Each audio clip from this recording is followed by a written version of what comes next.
Cool Suresh வந்து அவங்க 50,000 கேட்குறாங்க, 1,00,000 கேட்குறாங்க.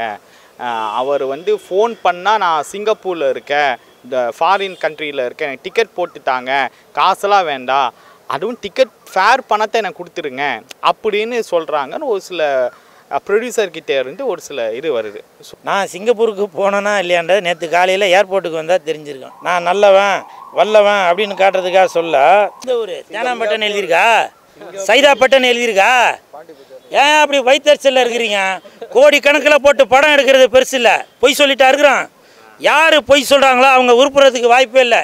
1 கோடி கொடுங்க, பிக் பாஸ் 5 கோடி கொடுக்குற ஹீரோக்கு நீங்கள் வெள்ளிக்கிழமை மணிக்கு தேட்டரில் வந்து பாருங்கள். அந்த ஹீரோக்கு 5 கோடி கொடுத்த ஹீரோக்கு அந்த தேட்டரில் வந்து எவ்வளோ கூட்டம் இருக்குதுன்னு தெரியும். உங்கள் முதுகில் இருக்கிற அதுக்கு பாருங்கள், நீங்கள் எப்படி ஜெயிக்கணுன்றதை பாருங்கள். குறை சொல்கிறவன் 1000 சொல்லிட்டு இருப்பான். இப்போ கூட நான் இந்த இடத்துல நிற்கிறேன்னு இந்த சேனல் வாங்க கொஞ்சம் முன்னாடி தலையை காட்டுங்க. இந்த சேனலுக்கு நான் பேட்டி கொடுக்குறேன், எனக்கு எதுவும் பணம் எதுவும் கொடுத்துருக்காரா?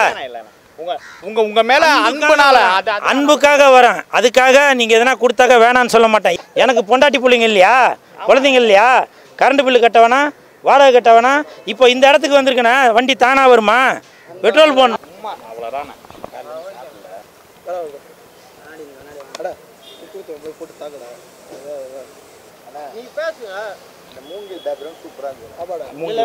அவர் வச்சுட்டாரு, வச்சுட்டாங்க. நம்ம இங்கே இப்படி எடுங்க.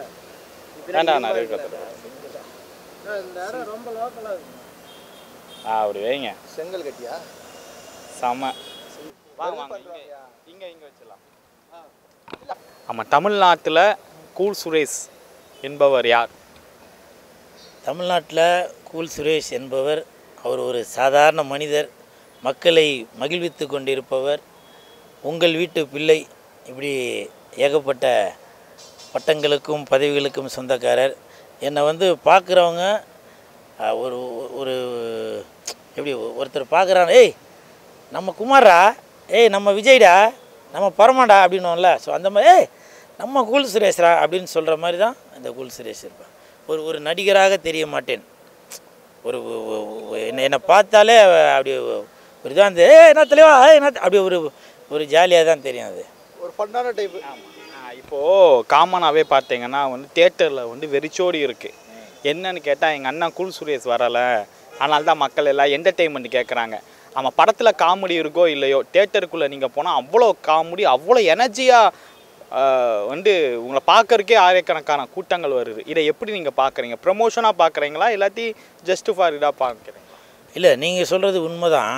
இப்போ என்கிட்ட இந்த கேள்வி கேட்டிங்க இல்லையா, நீங்கள் வந்தாக்க தேட்டரே ஒரு திருவிழா மாதிரி இருக்குது அப்படின்னு.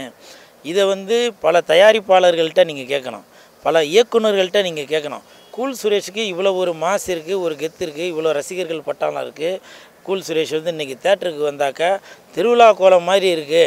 ஸோ அப்படி இருக்கப்போ நீங்கள் சரியாக ஏன் இன்னும் கூல் சுரேஷை பயன்படுத்தாமல் இருக்கீங்க அப்படின்னு நீங்கள் தான் உங்களுடைய சேனல் மூலமாக கேட்கணும். இருந்தாலும் நீங்கள் கேட்ட கேள்விக்கு நான் பதில் சொல்கிறேன். அதுதான் நான் தான் சொல்கிறேன். நான் ஒரு தேட்டருக்குள்ளே போகிறேனாக்கா அது வந்து ஒரு ஆடியன்ஸாக தான் போவேன், நான் ஒரு நடிகராக போக மாட்டேன். நடிகராக போகிறவங்க என்ன பண்ணுவாங்கன்னா, கூட நான் 10 பவுன்சர் வச்சுட்டு கிட்டத்தில் ஒரு ரசிகர்கள் யாரும் வந்தால் கூட கிட்டத்தில் சேர்க்காம விறுவிறுன்னு போவாங்க.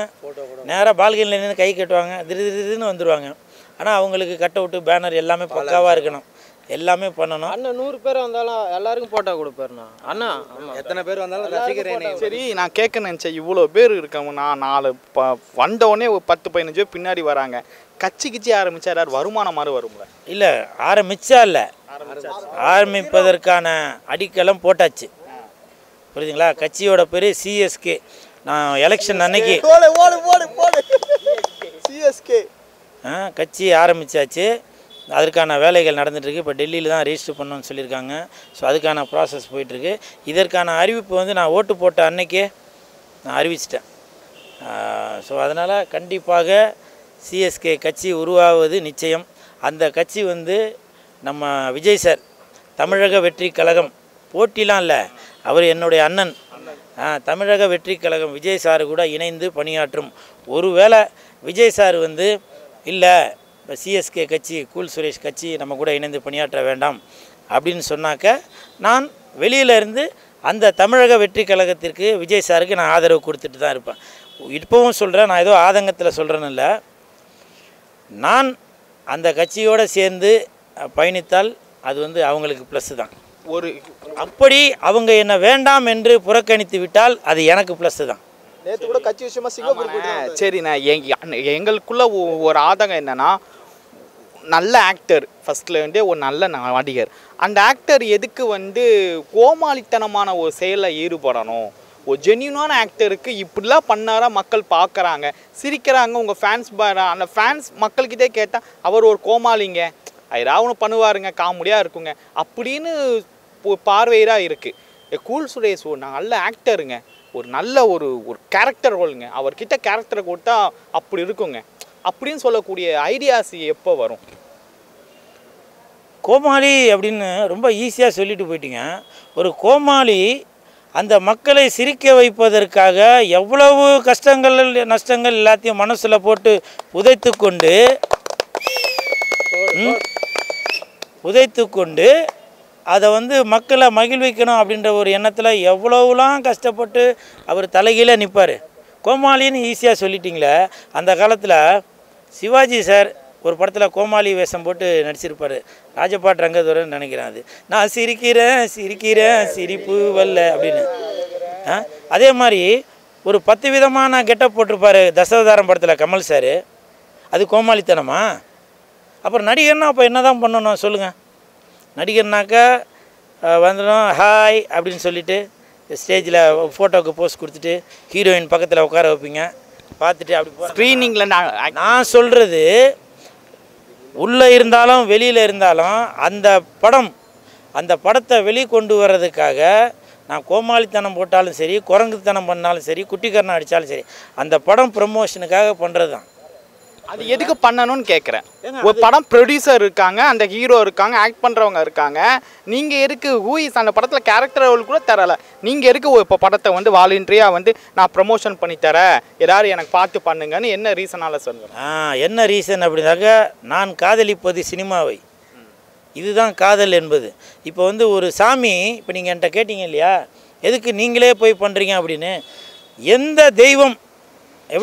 எந்த தெய்வம் எனக்கு வந்து மாரியம்மன் கோயிலில் வந்து கூழு ஊற்று அப்படின்னு சொல்லியிருக்கு? எந்த தெய்வம் வேல் குத்திட்டு எனக்காக வாபா அப்படின்னு சொல்லியிருக்கு? எந்த தெய்வம் எனக்காக பால் குடம் எடுத்துகிட்டு வான்னு சொல்லியிருக்கு? எந்த தெய்வம் அந்த வேல் குத்தி அந்த இதிலெல்லாம் தொங்கிட்டு வருவாங்களா அப்படின்னு சொல்லியிருக்கு? எந்த தெய்வம் நீ வந்து கல்லும் முள்ளும் காலுக்கு மெத்தை அப்படின்னு சொல்லி நீ சபரிமலைக்கு வான்னு எந்த தெய்வம் சொல்லியிருக்கு? நம்மளே விருப்பப்பட்டு தான் அந்த தெய்வத்தின் மீது ஒரு நம்பிக்கையில் ஒரு பக்தியில் நம்ம வந்து அதெல்லாம் செய்கிறோம். ஸோ அந்த மாதிரி இந்த சினிமா என்பது எனக்கு ஒரு தெய்வம். ஒரு படம் அட்டாச்ச உடனே அந்த ஹீரோ பெரிய ஆளாக ஆகுறாங்க, மிகப்பெரிய ஒரு ரேஞ்சில் கொண்டு போகிறாங்க. இதெல்லாம் பார்க்கும்போது உங்களுக்கு எப்படி தோணும்? ஐயோ நம்மளால் வர முடியலை, இத்தனை வருஷமாக நம்ம இருக்கிறோம், நம்மளால் எதுவுமே பண்ண முடியாத ஒரு சூழ்நிலை இருக்குல்ல, இது யார் மேலே தப்பு? இயக்குனர் மேலே தப்பா இல்லை ப்ரொடியூசர் மேலே தப்பா? 2 பேர் மேலேயும் தப்பு இல்லைங்க. அதாவது ஒரு மனிதனுக்கு எவ்வளவு திறமைகள் இருந்தாலும் சரி, அந்த நேரம் ராசி என்பது வேண்டும். அது இருந்தால் தான் நேரங்காலம் கூடி வரும்போது தான் கல்யாணம் நடக்கும்னு சொல்லுவாங்க இல்லையா? ஸோ அந்த மாதிரி எல்லாமே கூடி வரும்போது தான் அது நல்ல விஷயங்கள் நடக்கும். இப்போ கூட நான் எதுவும் சோட போயிடல. இன்றைக்கும் 5 கோடி சம்பளம் வாங்குகிற ஹீரோக்கு ஈக்குவலாக நான் இருக்கேன். என்ன, அவங்க ஹீரோ, நான் ஹீரோ இல்லை, புரியுதுங்களா? அவங்க பணக்காரங்க, நான் பணக்காரங்க இல்லை. ஆனால் அவர்களுக்கு இணையாக நான் மக்கள் மனசில் இருக்கேன். எவ்வளவோ வந்து அவமானங்களை பார்த்துருப்பீங்க. ஸோ ப்ரொடியூசர் என்னை பொறுத்த வரைக்கும் ஒரு நல்ல ஆக்டர் நீங்கள், அது கான்ஃபிடென்ட்.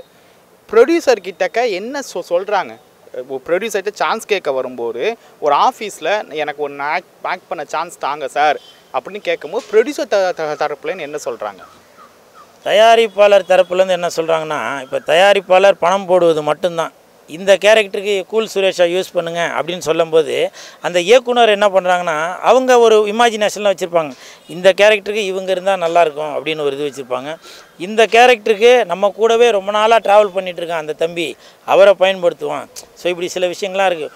ஒருவேளை வாலண்டரியாக தயாரிப்பாளர் இயக்குனர்கிட்ட சொல்லி கூல் சுரேஷை தான் இந்த கேரக்டருக்கு போடணும் அப்படின்னு சொன்னாங்க, உடனே இயக்குனர் ஒரு வார்த்தை சொல்லிடுறார், சார் நான் போடுறத பற்றி ஒன்றும் இல்லை, அதுக்கப்புறம் இந்த கேரக்டருக்கு இவங்க இருந்தால் தான் நல்லாயிருக்கும், நீங்கள் இவரை போட சொல்கிறீங்க அப்படின்னு இயக்குனர் சொல்லவும் உடனே தயாரிப்பாளர் ஏன்னா பணம் போட்டவர் இல்லையா, அதனால் கொஞ்சம் ஒரு ஏங்க இப்போ அங்கே போங்க ஒன்றும் இல்லை, ஆனால் கொஞ்சம் பார்த்து போங்க அப்படின்னாக்கா அவர் போகிறவருக்கு எப்படி இருக்கும்? அப்போனா ப்ரொடியூசருக்கு வந்து ப்ரமோஷனுக்கு மட்டும் நீங்கள் தேவை, ஆமாம், ஆனால் நடிப்புக்கு என் படத்தில் நடிக்க வேண்டாம்னு சொல்ல நீங்கள் தேவையில்லை, அப்படிதான் அர்த்தம்.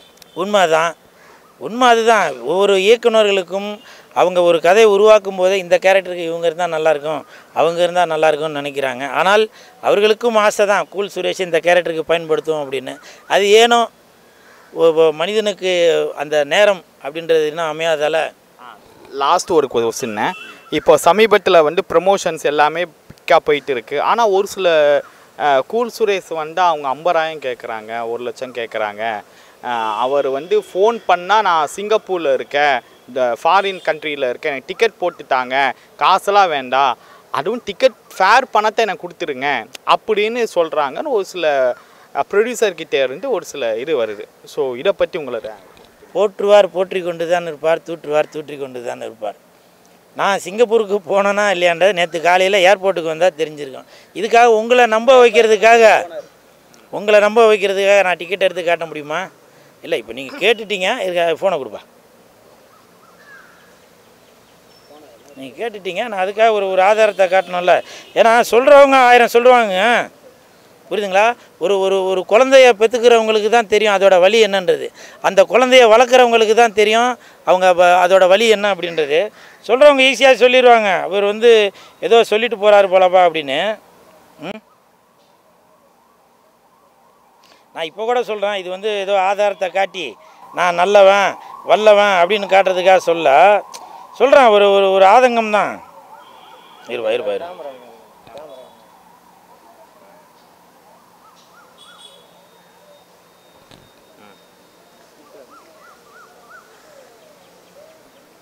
ஓகே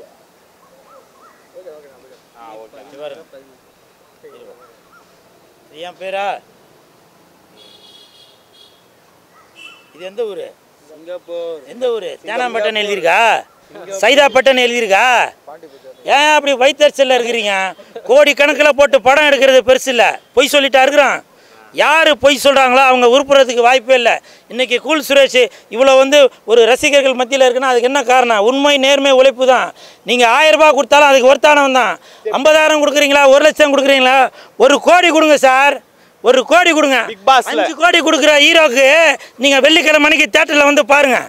அந்த ஹீரோக்கு 5 கோடி கொடுத்த ஹீரோக்கு அந்த தேட்டரில் வந்து எவ்வளோ கூட்டம் இருக்குதுன்னு தெரியும். இப்போ போதுமா ஆதாரம்? ஒரு தடவை நான் தேட்டருக்கு வரும்போது நான் படத்தை எப்படி ப்ரமோட் பண்ணி அதை பெருசாக்குறதுன்னு சொல்லி யோசிக்கிறதா? ஒருத்தனை அவன் 50 லட்சம் கேட்குறான், 1 கோடி கேட்குறான்னு சொல்லிட்டு இருக்கீங்களா? நான் அவங்களுக்கு பதில் சொல்லிட்டு இருக்கிறதா? உங்கள் முதுகில் இருக்கிற அதுக்கு பாருங்க, நீங்கள் எப்படி ஜெயிக்கணுன்றதை பாருங்க. குறை சொல்கிறவன் 1000 சொல்லிட்டு இருப்பான். சரிங்களா? இதோட இந்த நிகழ்ச்சியை முடிச்சுக்கலாம். ஒரே பிக் பாஸ் வந்து உங்களோட வாழ்க்கையை வந்து மாற்றி அமைச்சிருக்கா இல்லை? அதெல்லாம் ஒரு நிகழ்ச்சி சொல்கிறாங்க. குறை சொல்கிறவனை பாருங்க, அவன் அதே இடத்துல தான் இருப்பான். இல்லை, பிக் பாஸ் நிகழ்ச்சி அதே இடத்துல இருப்பான். அதை நான் சேலஞ்சு கட்டுறேன். சரிங்களா? பிக் பாஸ் நிகழ்ச்சி உங்கள் வாழ்க்கையை மாற்றிருக்கா இல்லையா? கடைசி ஃபைனல் கொஸ்டின் இப்போவும் சொல்கிறேன், பிக் பாஸ் போனதால் கூல் சுரேஷ் பெரிய ஆள் இல்லைங்க. கோப்பா மௌன பிக் பாஸுக்கு போகிறதுக்கு முன்னாடி கூல் சுரேஷ் டாப்பு தாங்க. நான் சும்மா பெருமைக்காக ஒரு ஆதங்கத்துல எல்லாம் சொல்கிறேன், புரியுதுங்களா? பிக் பாஸுக்கு போகிறதுக்கு முன்னாடியே கூல் சுரேஷ் பெரிய ஆள் தான். பெரிய ஆள்னா பணத்தில் இல்லை, புரியுதுங்களா? மனசில், ரசிகர்கள் மனசில், புரியுதுங்களா? அதனால் பெரிய பிக் பாஸ் பெரிய லெவல் இல்லை, அது ஒரு ஷோ, புரியுதுங்களா? அது நான் ஒரு வேலைக்கு போன மாதிரி போனேன். அந்த இடத்துல கூல் சுரேஷ் உண்மையான கூல் சுரேஷாக இருந்தேன். பேமெண்ட் வந்துச்சுல, எல்லா பேமெண்ட் வந்துருக்குல்ல பிக் பாஸ். இப்போ கூட பாருங்கள், பேமெண்ட்டை பற்றி தான் கேட்குறீங்க. இப்போ கூட நான் இந்த இடத்துல நிற்கிறேன்னு, இந்த சேனல் வாங்க கொஞ்சம் முன்னாடி தலையை காட்டுங்க. இந்த சேனலுக்கு நான் பேட்டி கொடுக்குறேன், எனக்கு எதுவும் பணம் எதுவும் கொடுத்துருக்காரா? உங்க மேல அன்புனால, அன்புக்காக வரேன். அதுக்காக நீங்க எதனா கொடுத்தாக்க வேணான்னு சொல்ல மாட்டேன். ஏன் வேணான்னு சொல்ல மாட்டேன்னா, எனக்கு பொண்டாட்டி பிள்ளைங்க இல்லையா, குழந்தைங்க இல்லையா, கரண்ட் பில்லு கட்ட வேணாம், வாடகை கட்ட வேணாம். இப்போ இந்த இடத்துக்கு வந்திருக்கேன்னா வண்டி தானா வருமா? பெட்ரோல் போடணும்.